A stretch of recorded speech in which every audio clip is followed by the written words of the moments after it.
This video is for pastors. This is kind of a refresher course or a reminder for all of us who may be struggling with the issue of church growth or stagnation and lack of growth and some of the reasons why. I've kind of determined that one of the things that differentiates a small church or one that's stagnant in its growth and a church that's larger or growing is the word invite. Just that one simple word. If your people are inviting people to come to church, eventually just the law of averages will take over and some people will come and they will stay. That's just the way it is. So let's run down a quick checklist of just a few things we need to be aware of as pastors. Number one, your facilities. Are they clean and in good repair? When someone walks into your church and they visit your restroom for the first time. Are your bathrooms clean and well stocked? When a first-timer walks into your restroom, will they find it clean and pleasant smelling and full of nice supplies, or will they find a trash can full of old rubbish and dirty diapers and just a general unappealing stench in the bathroom? That's pretty plain spoken, huh? When they go into your church, will they find old bulletins from 3 weeks ago laying around all over the pews and stuff on the carpet that hasn't been swept and just things in disarray? Or are your facilities inviting and clean and in good repair?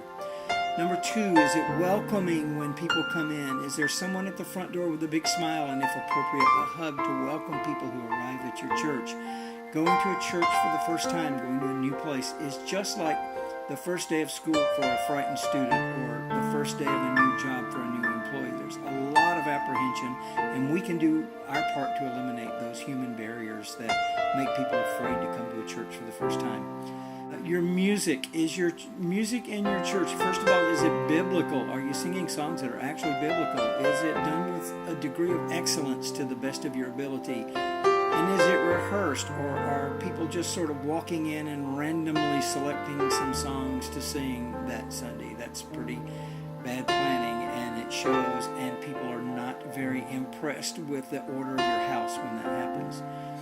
The pace of your service. Have you eliminated all the extraneous material that people really don't want to hear?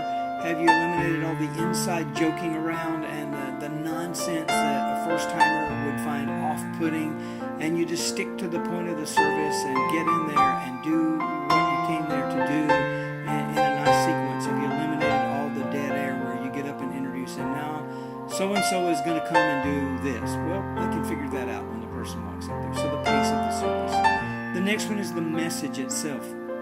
Is the message biblically sound? Is it well studied? Does it have a point?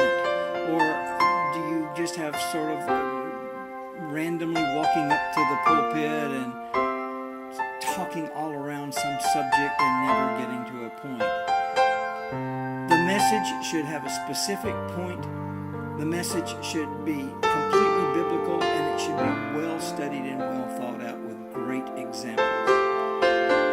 The next one is the call to action. If you give altar calls at your church, if you ask people to get into small group circles and pray with one another, if you get in some other form of something that brings people to a point of decision, whether that's a decision for salvation or some other recommitment aspect in their lives, there should be a call to action in that message at every service, and it should be planned well in advance. You should already know what you're going to do, and you should have it well organized and well thought out so that the entire message and the entire worship time leads up to that call of action.